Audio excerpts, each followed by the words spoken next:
ಜಿಲ್ಲಾ ಆಡಳಿತದಿಂದ ಏನೇನು ಸವಲತ್ತುಗಳಿದ್ದಾವೆ ಆ ಸವಲತ್ತುಗಳನ್ನ ಮಾಹಿತಿ ಕೊಟ್ಟು ಅವರಿಗೆ ಆ ಇಲಾಖೆಗೆ ಸಂಬಂಧಪಟ್ಟಿರ್ತಕ್ಕಂಥ ಎಲ್ಲ ಕಾರ್ಡುಗಳನ್ನ ಮಾಡಿಕೊಂಡು ಸವಲತ್ತು ಕೊಡ್ತಕ್ಕಂಥ ಒಂದು ಸ್ಕೀಮನ್ನು ತಂದಿದ್ದಾರೆ. ಇವೆಲ್ಲ ಆಲ್ರೆಡಿ ಇದಾವೆ, ಆದರೆ ತಮಗೆ ತಲುಪತಕ್ಕಂಥ ಕೆಲಸಗಳು ಆಗಿಲ್ಲ. ಸೊ ಅದಕ್ಕೆ ಖುದ್ದಾಗಿ ಆಯಾ ಸಂಬಂಧಪಟ್ಟಿರೋ ಇಲಾಖೆಗಳೆಲ್ಲ ನಿಮ್ಮ ಗ್ರಾಮಗಳಿಗೆ ಬರ್ತಾರೆ. ಆ ಸಂದರ್ಭದಲ್ಲಿ ನೋಡಿ ಆಧಾರ್ ಕಾರ್ಡ್ ಅಂತ ಇದೆ ಒಂದು, ಅದು ಎಲ್ಲರ ಹತ್ರನೂ ನಮ್ಮ ಹತ್ರ ಇದೆ.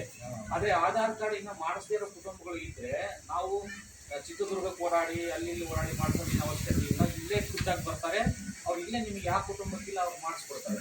ಅದಾದ್ಮೇಲೆ ಜನ್ಧನ್ ಬ್ಯಾಂಕ್ ಖಾತೆ ಅಂತ, ಅಂದ್ರೆ ಜೀರೋ ದುಡ್ಡಲ್ಲಿ ಅಮೌಂಟಲ್ಲಿ ಯಾವುದೇ ಅಮೌಂಟ್ ಇಲ್ಲದೆ ಇದ್ರೂ ಕೂಡ ಖಾತೆ ಇರುತ್ತೆ, ಅದು ಡೆಟ್ ಆಗೋದಿಲ್ಲ ಅಂತ ಖಾತೆಯನ್ನ ಮಾಡ್ಕೊಂಡು ಹೋಗ್ತಾರೆ.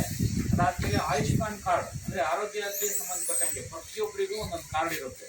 ಆ ಕಾರ್ಡಿಂದ ಸರ್ಕಾರದಿಂದ ಏನು ಸವಲತ್ತು ಇದಾವೆ, ನೀವು ಹಾಸ್ಪಿಟ್ಲ್ಗಳಲ್ಲಿ ಹೋಗಿ ಅಡ್ಮಿಟ್ ಆದರೂ ಕೂಡ ತೋರಿಸಿದ್ರು ಕೂಡ ಫ್ರೀ ಆಗ್ತಕ್ಕಂಥ ಕಾರ್ಡನ್ನು ಮಾಡಿಕೊಡ್ತಾರೆ. ಅದಾದ್ಮೇಲೆ ಜಾತಿ ಪ್ರಮಾಣ ಪತ್ರಗಳು, ಆದಾಯ ಪ್ರಮಾಣ ಪತ್ರಗಳು, ಹಾಗೇನೆ ಸನ್ಮಾನ ಪತ್ರ, ಕಿಸಾನ್ ಸನ್ಮಾನ ಪತ್ರ ರೈತರಿಗೆ.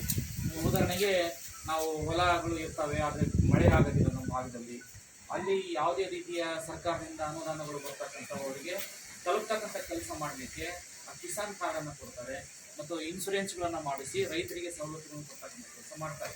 ಸೊ ಇದು ಉದ್ದೇಶ ಮುಂದಿನ ದಿನಗಳಲ್ಲಿ ಎಲ್ಲರೂ ಕೂಡ ನಿಮ್ಮ ಊರಿಗೆ ಬರ್ತಾರೆ, ತಾವೆಲ್ಲರೂ ಆ ಸಂದರ್ಭದಲ್ಲಿ ಇದ್ದು ಸ್ಪಂದಿಸಿ ನೀವೆಲ್ಲ ಉಪಯೋಗಗಳನ್ನು ಮಾಡ್ಕೊಳ್ರಿ.